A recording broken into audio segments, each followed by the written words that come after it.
Now let's take a quick look at the economic parameters, and we will touch upon the social parameters just after that. Uh, we can take the framework of pre-COVID and post-COVID. Some people like to take it as pre-Ukraine conflict, February 22, and post. The major impact came, of course, there. So the economies were moving smoothly by that time. Both Russia, even Russia, India, China, and the ASEAN region were growing at 6 to 7%, even more, and the developed economies were moving at 2 to 3% rate of growth, and Africa was also stagnant. Few economies like South Africa and Egypt were doing reasonably well. So, and South America, um, there are lots of resources again there, but they have coups and they have problem of drugs and problem of dictators and not very stable democracies and so on and so forth.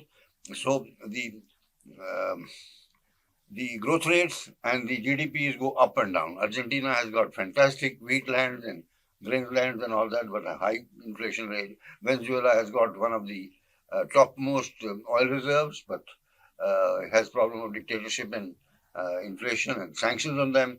Argentina also has sanctions on any economy which is good in South America has American sanctions on them. Um, so, um, so now, if we take the statistics as of March 23 from Cato Institute and then IMF, what it looks like is broad order of magnitude. Don't blame me if you know the numbers are slightly here and there because we want to grasp it rather than talk the exact numbers country by country and so on and so forth. Europe has grown little less than 1%. USA has grown about 1%. Japan has grown about 1%. Korea has grown about 2%. This is what we're talking about now about the advanced economies. And they're all part of NATO also. So we can call it NATO economies, which are now very, very defense expenditure oriented also. USA alone has got about $856 billion budget for this year. $1 billion, not million. And hence it takes it out from there. The role of dollar, of course, became very strong after the Second World War because that was the only currency which was intact, and maybe a little bit UK and France. The other currencies, therefore, became sort of outdated for international transactions. And then they got a great boost when the petroleum started getting denominated in American dollars by an agreement they had first with Saudi Arabia and then with the other Middle Eastern countries. So any petroleum coming or in or going out will be denominated in dollars. So everybody needed dollars to buy them. Now this has skipped. Now it's reducing. Now what we call the mutual currency trade.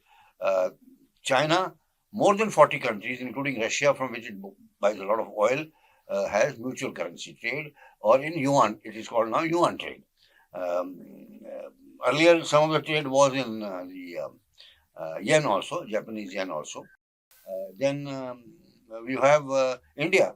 India has with 18 countries now mutual currency trade, and they go across our South Asia, Bangladesh, Sri Lanka, and then some ASEAN countries, and also beginning to be African countries, and may spread to the South America too. So the countries are realizing that why do they have to exchange in dollars, change this side, change the other side, pay cost both sides, etc. Use SWIFT network. When Russia and India can operate either in rubles or rupees or yuan. Similarly with Sri Lanka. So now these are specific agreements which are being formed. Now coming back to it, the Chinese economy which grew the last 20 years at the rate of 10% or so, now has started slowing down to about 7%. Indian economy, which grew at a lower rate of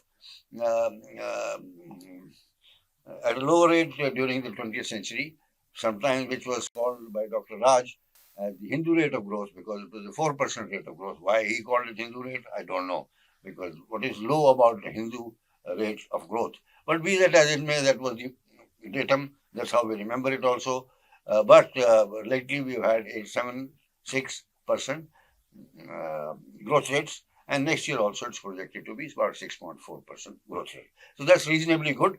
But we have to remember that this 6.4% is on a lower gross domestic product and per capita income, while in developed countries it is on the basis of higher base of the GDP as well as per capita income. But if we can sustain for about a decade or so, then I think the basic poverty can be eliminated. Once the basic poverty is eliminated, which China has done already, then and the other ASEAN country also more or less have done it, then the real growth comes when people feel they have become different when real poverty goes away. Currently, that is done through social scheme, but the statistics, whichever some leading organizations which do analysis on poverty uh, say that the stated poverty in India, according to its criteria, is lesser than what the poverty really is. But then now they have developed a new parameter called multi-dimensional poverty, not just economic poverty, which of course includes social parameters, etc., etc. So then they add 2 crore more to what figures the government of India gives for poverty basis. Now the third point is development on health sector and social sectors and so on. Health sector, India has been expanding quite well. Its resources are increasing. More and more medicines are its own. Generic medicines are also sold, and so basic availability of the health infrastructure is there. But of course, it can improve. Same thing, ASEAN countries and China have really broadly expanded their availability. That availability is actually restricted in Africa. But China has taken a different approach in Africa. It is it is developing physical infrastructure, railroads and roads and bridges and ports, airports, etc. And spent a lot of money there.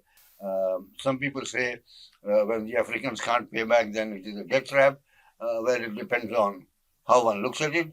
Out of the total number of projects they have done, only few projects have failed on that count, but that also, China, to be fair, has not been unfair to those countries and either waived it off or something. Similarly, Russia recently in the African summit waived off $24 billion of loans to Africa, which had gone bad, and also promised that they will be giving $70 billion more for various infrastructure-related activities.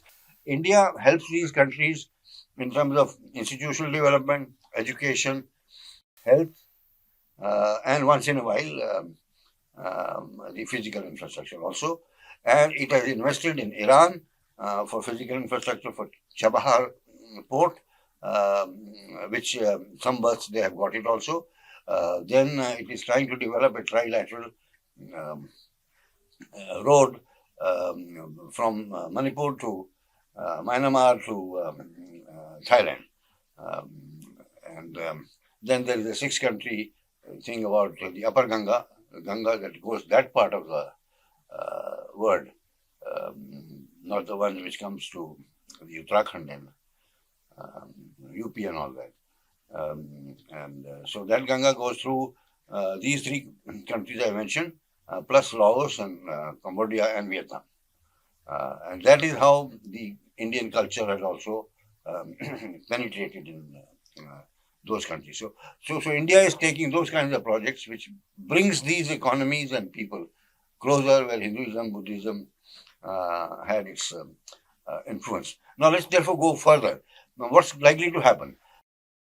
With the mutual currency trade increasing, with this sanctions which are there on a lot of countries, some few dozen countries which they put, and they start throttling them. They throttle Iran, they have throttled Iraq, they have throttled Sudan, and then many other countries. And now they've tried on Russia, though they have not succeeded much. So there is a general pressure which has got built up to have a parallel system to dollars. So the institutional mechanism seems to be becoming BRICS. BRICS stands for Brazil, Russia, India, um, South America, China. Okay, and then the other countries joining it. So BRICS become the original group, and this will be BRICS plus, just like OPEC and OPEC plus. Now, for a moment, if we talk about that, then there are a large number of countries where the petroleum deposits now are. But to explore it and then to send it logistics wise and all that, everything is large investments where the American and European large companies had an advantage and therefore they go under their control. Now, increasingly, China and India are saying that, okay, we will develop these resources and we'll take part of the product, like oil. And vice versa, Saudi Arabia and UAE, Kuwait, those who have these good monies now in stock, they have started going out to set up refineries, etc. So one example is that Saudi Arabia will be spending $10 billion on a $20 billion investment near Gawadar port. Gawadar port actually is in Pakistan, and this is connected to the BRI, $70 billion investment, roads, etc., going to China. So therefore, it's also the product can go from there to China without going to the sea. So like this, Asia is now conceiving of large projects, which they did not do earlier. We are conceiving of a under the sea cable for electricity manufactured in UAE with their oil to the Gujarat coast, etc. So the conception has improved in terms of being able to do large projects and then improve the standing of the people. So now let's say what comes in between. What comes in between is actually the military situation. NATO is of all these powerful countries, but then it's not a military organization of its own. So it's basically its call is by USA. Now USA has got 850 odd military bases throughout the world, and it has the expenditure of $850 billion. Now that's a hell of a lot of expenditure. Third is that the technologies are now diffusing. A lot of other people can make tanks, but maybe tanks are not required. So drones and missiles and all that, Turkey makes it, and X other Y country makes it, and India makes it, and Brazil makes it, and of course China makes it, Russia makes it. So that monopoly is also breaking. It is not a unique thing that these equipments will come from Europe or US and Europe or NATO countries. So having said this, there is this kind of confidence which is emerging in all these countries. Confidence is also emerging that if you get together, you become powerful, both economically as well as militarily. That like ASEAN has done. Now somebody will be very wary of going and attacking an ASEAN country, just like they will be wary of attacking a European country because of NATO. And they will be very wary of attacking a country like India or China. USA never had actually threats that somebody will come and attack them. So therefore, the situation will be more and more peaceful because there is more and more power at multiple places. Okay, and that itself becomes a deterrent for somebody to do this. Now, when that happens, really, the expenditure on military things, which is useless actually for the development of people, goes down. Now, coming to digitization, more and more digitization is there, and luckily, India has been in the forefront of digitization also, the UPI and digital payments, and now the central bank currencies, and so we are well placed on that. Socially, yes, there is poverty. Yes, there is hunger. There is lack of medical resources, and our attention continuously has to be to improve the lot of this 10% or so group. And once we have done it, India is going to be really on the fast growth socially and economically path. Thank you very much.